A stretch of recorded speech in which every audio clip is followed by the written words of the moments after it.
ৰাজ্যত পুনৰ ট্ৰেডিঙৰ নামত প্ৰবঞ্চনা এইবাৰ মহানগৰীৰ সমীপৰ ৰাণীত ট্ৰেডিঙৰ নামত বৃহৎ প্ৰবঞ্চনা ট্ৰেডিঙৰ প্ৰলোভন দেখুৱাই চিন্ময় দাস নামৰ লোকজনে ধন লুটাৰ অভিযোগ প্ৰায় 50 কোটি টকা আত্মসাৎ কৰাৰ অভিযোগ চিন্ময়ৰ বিৰুদ্ধে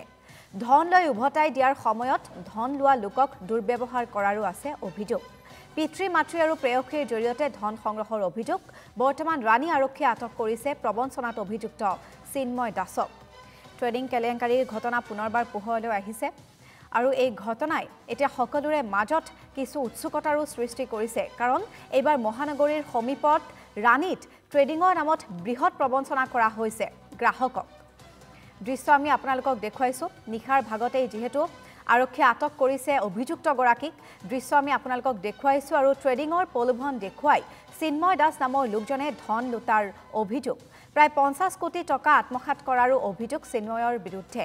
ধন লৈ উভতাই দিয়াৰ সময়ত ধন লোৱা লোকক দুৰ্ব্যৱহাৰ কৰাৰো আছে অভিযোগ পিতৃ মাতৃ আৰু প্ৰেয়সীৰ জৰিয়তে ধন সংগ্ৰহৰ অভিযোগ বৰ্তমান ৰাণী আৰক্ষীয়ে আটক কৰিছে প্ৰবঞ্চনাত অভিযুক্ত চিন্ময় দাসক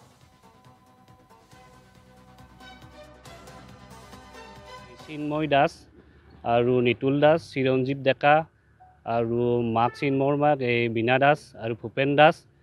চিন্ময়ৰ দেউতাক আমাক প্ৰলোভন দিছিলে ট্ৰেডিঙৰ কেলেংকাৰীৰ এই প্ৰলোভন দিছিলে মানে আমাৰ ল'ৰাই ট্ৰেডিং কৰে পইচা থৈ দিয়া ভাল ইনকাম কৰে আমি ট্ৰেডিংটো কি বস্তু আমি জানা নাছিলোঁ ফাৰ্ষ্ট অফ অল আমি জানা নাছিলোঁ ট্ৰেডিংটো কি বস্তু আমাৰ ল'ৰাই বিজনেছ কৰে বুলি কয় পইচা থৈ দিয়া বুলি কয় আৰু তাৰপিছতে আমি সেনেকৈ জিন্তু নামৰ লগৰ ল'ৰা দোকানত বহোঁ মাক দেউতাকে সদায় কৈ থাকে আমাক এপ্ৰ'চ কৰি থাকে তেনেকৈ আমি পইচা থলোঁ মই 65 লাখ থৈ দিছিলোঁ মানে লোন লৈ পিনে থৈ দিছিলোঁ মাটি বিক্ৰী কৰি পিনে থৈ দিছিলোঁ এনেকুৱা ৰাণীৰ 100টামান আছে ল'ৰা টোটেল কিমানমান টকা তেওঁ আত্মসাৎ কৰিলে 50 কৰোৰমান হ'ব 50 কোটি মান ল'ৰাটোৰ নামটো কি মই মানে মোৰ 20 লাখ টকা থোৱা আছে বস্তুটো মানে ফাৰ্ষ্ট অফ অল মই মানে সি মানে সৰুকালৰ যেতিয়া মই ৰাণীত আহোঁ ইয়াক দেখি মানে লগ বন্ধু নিচিনাই আছিলে মানে প্ৰথমতে চিন্ময় দাস মানে ইমান লগ বন্ধু নাছিলে কথাটো এনেই লগ পাওঁ আৰু দোকানত জিন্তু দোকানত ক'লে যিহেতুকে জিন্তু দোকানত এনেকৈ বহোঁতে সি প্ৰথমতে মোক কিন্তু ট্ৰেডিঙৰ কথা কোৱা নাছিলে মোক ক'লে যে মই অনলাইন বিজনেছ কৰোঁ আৰু বিভিন্ন ধৰণৰ আজিকালি অনলাইন বিজনেছ আছে দিয়কচোন এইটো মই গম নাপাওঁ কি কৰে তাৰপিছত মই সুধিলোঁ কি বিজনেছ কৰা সি কৈছে এইটো ইমান হেৰি কৰিব নালাগে মাথা মাৰিব নালাগে মোৰ তাত পইচাটো থৈ দে মই এইটো মানে কিবা কিবি ওলাই দি থাকিম আৰু সেনেকুৱা ক'লে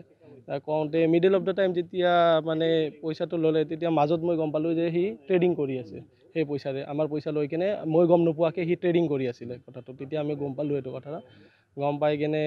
মই মানে তাক ক'লোঁ আৰু মোৰ কি ক'লোঁ